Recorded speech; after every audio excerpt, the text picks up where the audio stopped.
Yeah, I'll react to that, sure. We tested a 18th century naval cannon on a firing range. Let's go. History hit. Great channel. Preemptive like. My name's Connor. Hello.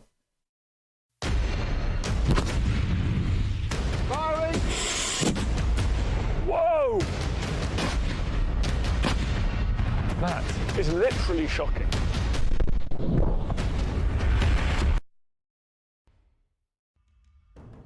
Welcome to History Hit YouTube channel. Today we are carrying out a fascinating experiment. We are using this, one of the few 18th century replica naval cannons in the world capable of firing cannonballs.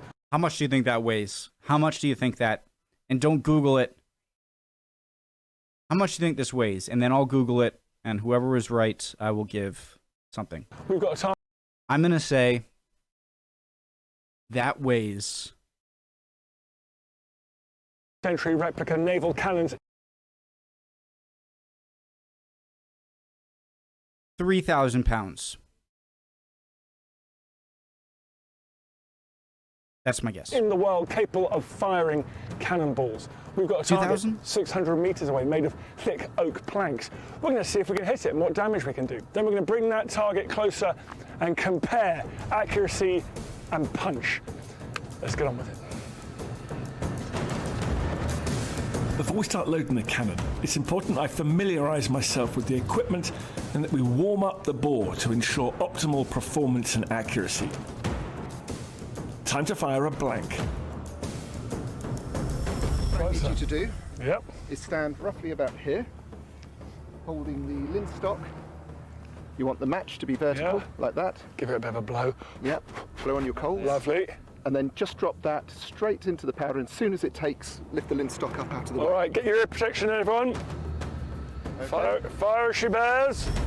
Firing! Clear fire!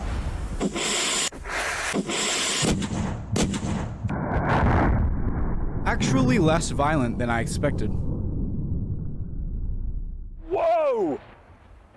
You could feel that it's the sound, but the shockwave really Right. hit What am I saying? I'm sitting behind a computer. It must have been very different right next to it. you as well.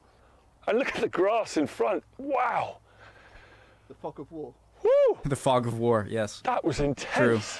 Literally. And imagine that in an enclosed gun deck as well, with the beams low over your head. That would be amplified, wouldn't it? Guys, what are the, is that wood?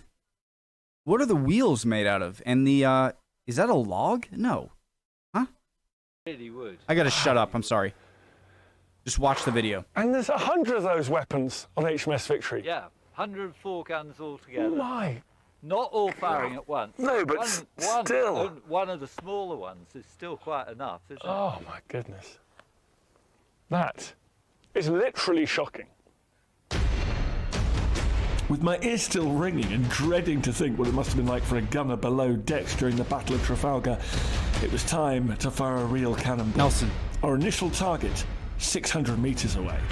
All right, just putting the finishing touches now. Cannon is ready to go. Let's do the final bit of aiming. Target 600 meters away. Are we going to hit that enemy ship? First shot.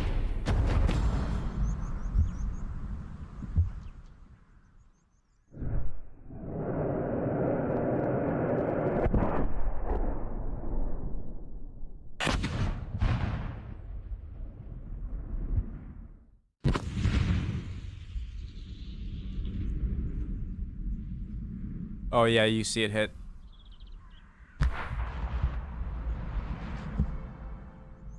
We didn't know it at the time, but after reviewing our footage, we saw the ball fell way short of our 600 meter target. But not to worry, we had a telehandler.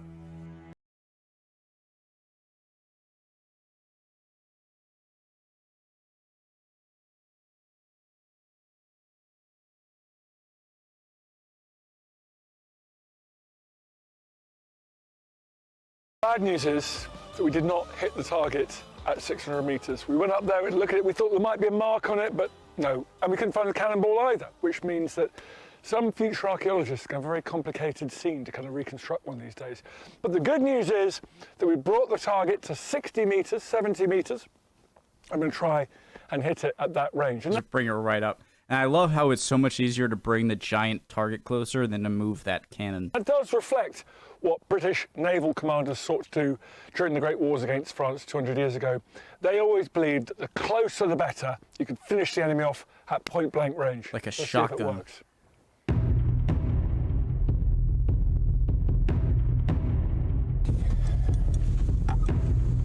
you want to? HMS Speedy. Cochrane?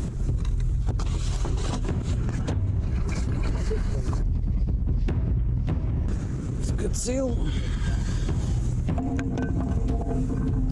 That sound is nice.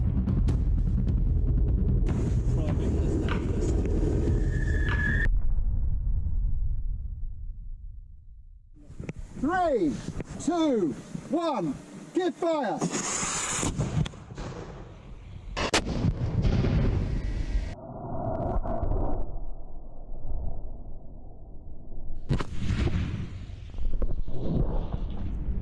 Ooh, you see that splinter?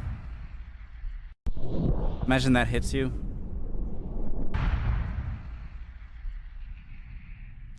Right, it looks good. I can see a nice little round hole up here, quite high up.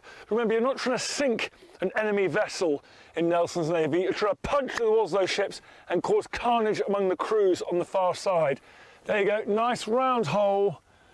Let's go and check the back, because this is where the smaller real than I action's going to be. expected. Obviously, Look the back at will this. be. Whoa! Oh my, wow.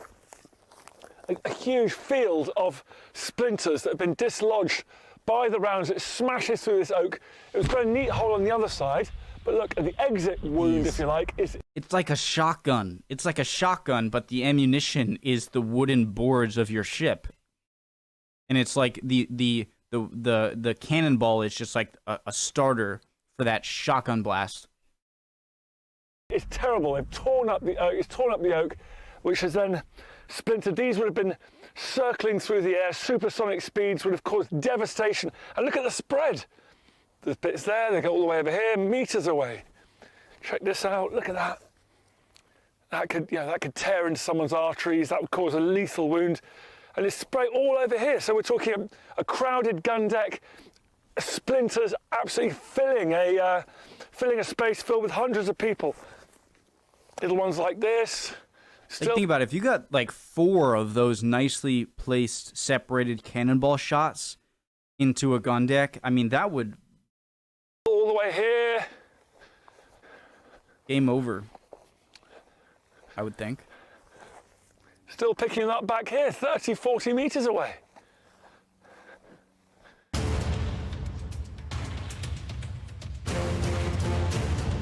Having witnessed the scene of destruction, with one cannonball left and our team desperate for as many slow motion shots as possible, it was time for one last go. And this time, I would do the honors.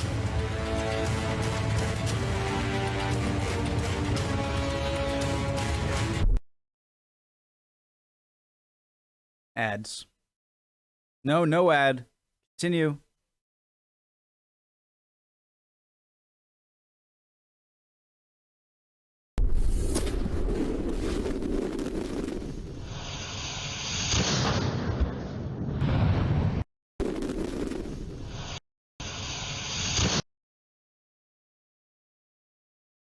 Guys, you can go frame by frame by pressing the greater than or equals to buttons on YouTube. You're welcome. Boom. Where's the ball? Damn, I can't even see the ball.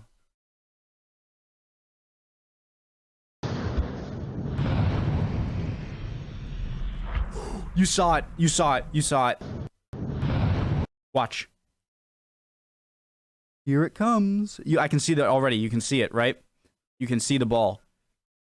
Here it comes. Boom. Come on. Now it's in the tree lines. You can't see it because it's in the trees right there. Come on.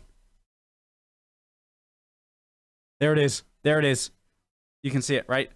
So see where my cursor is? You can see that the trees and then the sky. Watch right here. There it is. There it is. And then continue.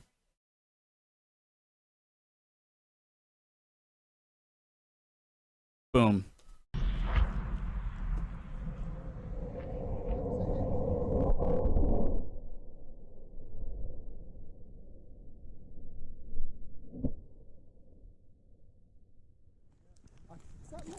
No, I can see light through it. Yeah, no, there's a bit has dropped down behind. There's more damage on the near side, this one. But that's not bad accuracy-wise. That's really impressive accuracy because we were going for the. We were trying to fire at the same point. So, I mean, a matter of a few centimetres apart. Big impact on that side. Let's see around here. Woohoo!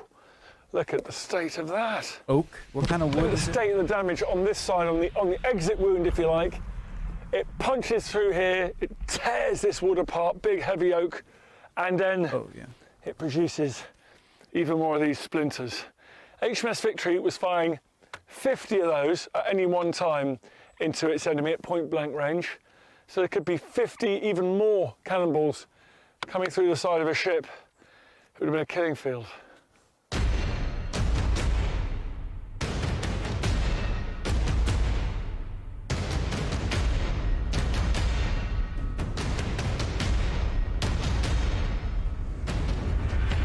Well, that's it. Turns out when the target's close enough, at 60 metres, this cannon is capable of hitting it repeatedly and battering it.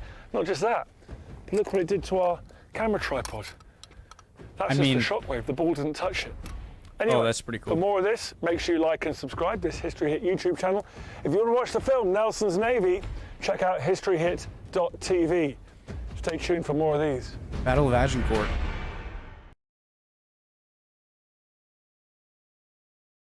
I think I will watch this later. Pin. Oh, duplicate. Back.